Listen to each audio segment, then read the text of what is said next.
Hello दोस्तों, आज हम 2003 में रिलीज हुई कोरियन मास्टरपीस ओल्ड बॉय को एक्सप्लेन करेंगे। इस कहानी की शुरुआत में हमें एक शराबी दिखता है जिसका नाम दायजू है। यह एक बिजनेसमैन है और इसे पुलिस ने पकड़ रखा है।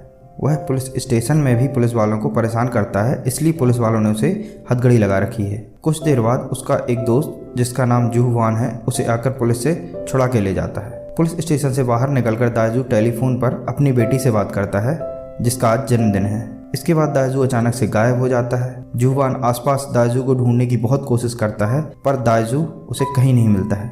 इसके अगले सीन में दायजू को हम एक कमरे में बंद पाते हैं। उसे खुद यह नहीं पता कि वह यहाँ कितने समय से है। उसके कमरे में एक टीवी, एक बाथरूम और एक बिस्तर है। दायजू को खाना दरवाजे के नीचे एक खिड़की से दिया जाता है। उसके खाने में एक बात कॉमन है कि उसे रोज सिर्फ खाने में मोमोज दिए जाते हैं। दायजू को अब इसी तरह जीने की आदत हो गई है क्योंकि डेली उसका यही रूटीन है। वह अब यह मान चुका है कि वह इसी कमरे की कैद में मर जाएगा।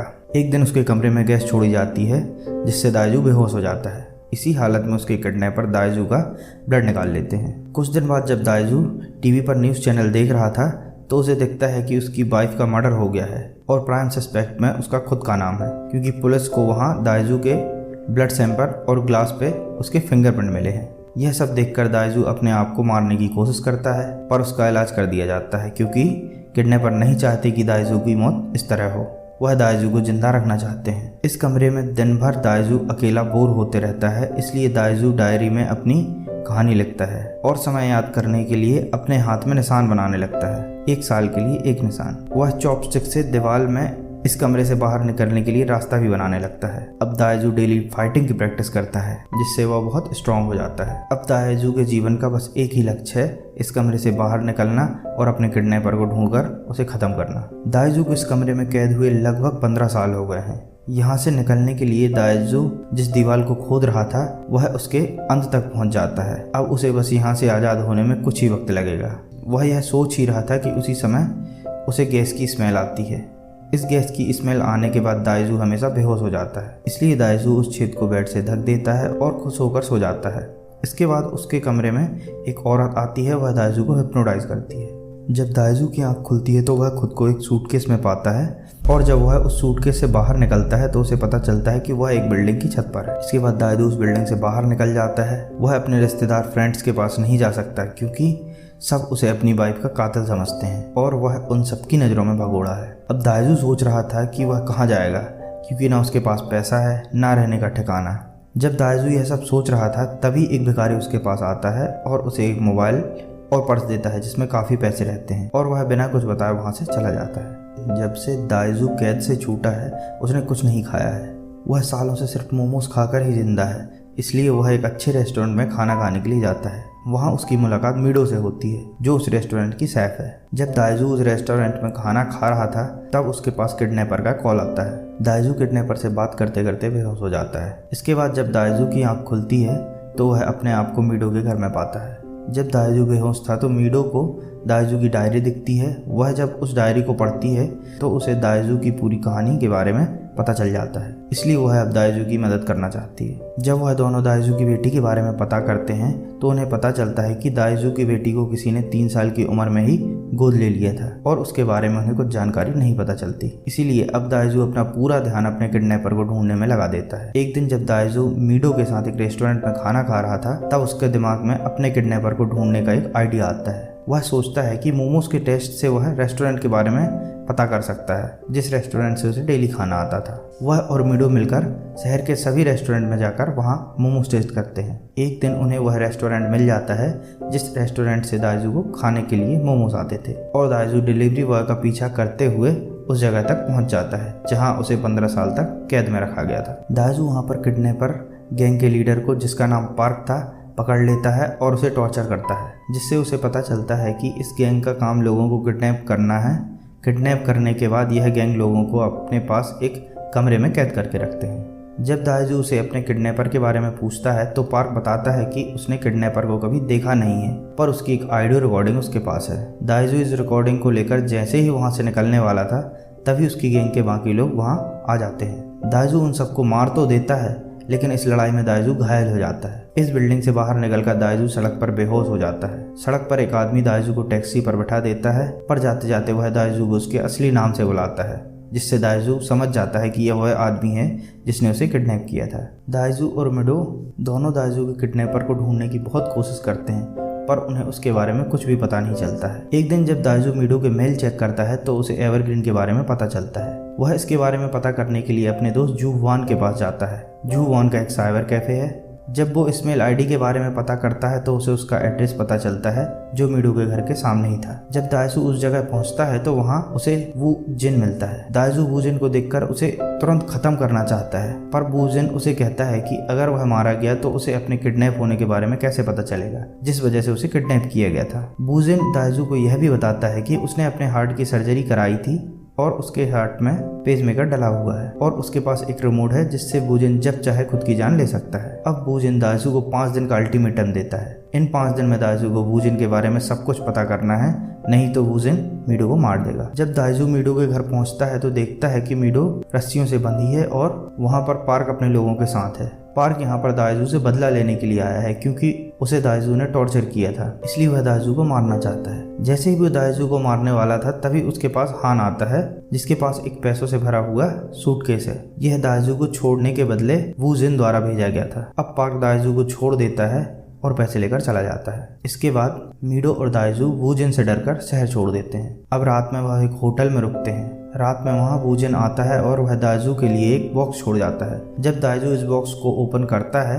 तो उसे इसमें पार्क का कटा हुआ हाथ मिलता है। इन सब से दाइजू और डर जाता है क्योंकि दाइजू खुद पार्क का हाथ काटना चाहता था। अब दाइजू को लगता है कि उसके सामान में कोई स्पाइंग डिवाइस है जिसकी वजह से उसके पूरे मूवमेंट की जानकारी वू जिन को हो जाती है। जब दाइजू अपने जूते कपड़ों को चेक कराता है तो उसे काफी सारे ट्रैकिंग डिवाइस मिलते हैं जिससे वू जिन उसे ट्रैक कर रहा था। वू जिन इन्हीं डिवाइस की मदद से दाइजू की सारी बातें भी सुनता था। अब दाइजू और मिडो जू वान के पास जाते हैं। जब मिडो वू जिन के बारे में जानकारी ढूंढ रही थी तब उसे पता चलता है कि वू जिन ने अपनी पढ़ाई सेंगोंग हाई स्कूल से की थी। यह वही स्कूल है जहां से दाइजू और जू वान ने भी अपनी पढ़ाई की थी। दाइजू और मिडो अब सेंगोंग हाई स्कूल जाते हैं, पर उन्हें यहाँ वू जिन के बारे में ज्यादा जानकारी नहीं मिलती है। हाँ, उन्हें लेसुआ के बारे में जरूर पता चलता है जिसने सुसाइड कर लिया था। दाइजू को वू जिन के बारे में ज्यादा याद नहीं था, इसलिए वह जू वान को कॉल करता है। जू वान वू जिन को पहचान लेता है। जब दाइजू जू वान से लेसुआ के बारे में पूछता है तो जू वान लेसुआ को कैरेक्टरलेस लड़की बताता है और वह उसके बारे में और भी गलत बातें बोलता है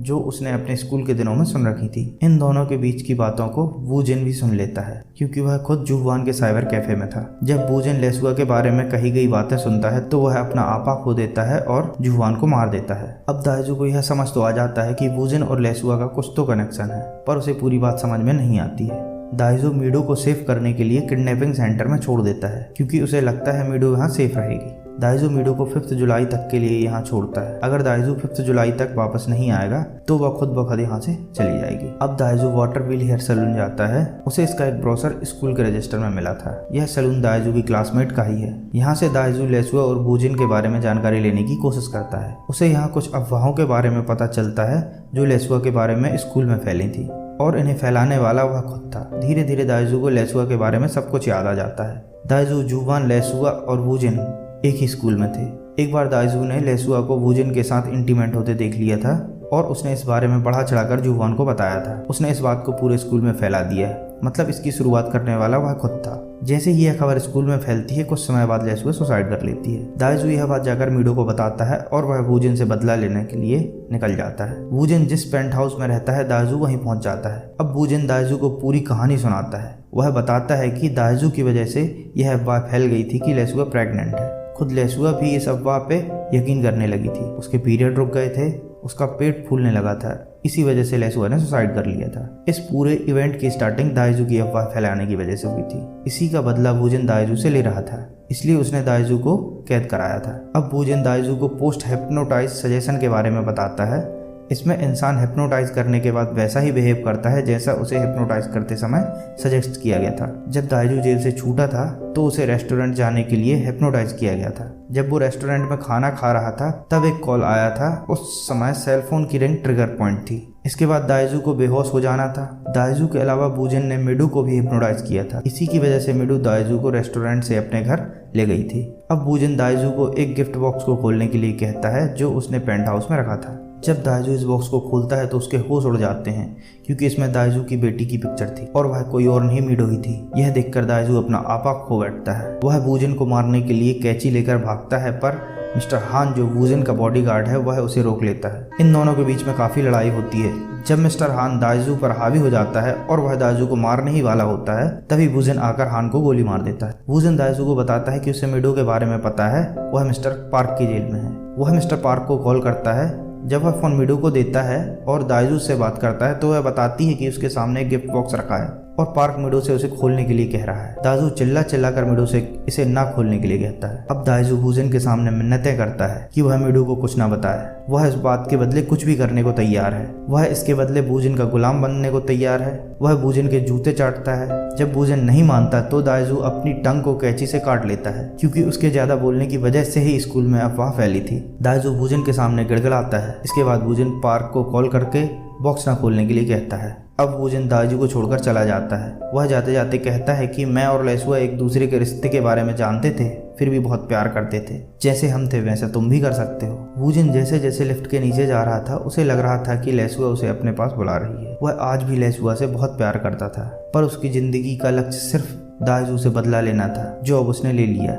इसलिए अब उसका सोचना है कि अब उसके जीने का कोई मोटिव नहीं रह गया है। वह लेसुआ के पास जाना चाहता है। वह पहले से ही लेसुआ के जाने के बाद अंदर से टूट गया है, इसलिए वह खुद को गोली मार लेता है। अब दाइजू को एक औरत के साथ दिखाया जाता है। यह वही औरत है जिसने दाइजू और मीडो को हिप्नोटाइज किया था। दाइजू उसे लेटर में लिखकर अपनी पूरी कहानी बताता है और खुद को हिप्नोटाइज करके सब बुरी यादों को मिटाना चाहता है। वह लेडी दाइजू से कहती है कि मुझे तुम्हारी मदद करने की कोई वजह समझ में नहीं आती, सिर्फ एक बात के, जो तुमने इस लेटर के लास्ट में लिखी है। दाइजू ने आखिर में लिखा था कि मैंने भी बहुत सारे पाप किए हैं, तो क्या मुझे जीने का हक नहीं है। इसे पढ़कर वह लेडी दाइजू को हिप्नोटाइज करने के लिए तैयार हो जाती है। वह दाइजू को हिप्नोटाइज करती है और दाइजू को स्प्लिट पर्सनालिटी में डिवाइड कर देती है। एक बैड पर्सनालिटी जिसे सब पता है, एक गुड पर्सनालिटी जो सब बुरी यादों को भूल चुका है। इसके अगले सीन में मीडो दाइजू को गले लगाए हुए दिखती है। इसमें पहले तो दाइजू खुश रहता है, जिससे हमें लगता है कि दाइजू सब कुछ भूल गया है, पर धीरे धीरे उसकी हंसी दर्द में बदल जाती है, जो दिखाता है कि उसे अभी भी सब कुछ याद है। इसी के साथ यह कहानी खत्म हो जाती है। इस फिल्म की IMDb रेटिंग 8.4 है। इसका टोटल बजट $3 मिलियन था और इसने $15 मिलियन का बिजनेस किया था। यह मूवी जापानीज मैंगा ओल्ड बॉय की कहानी पर बनाई गई है।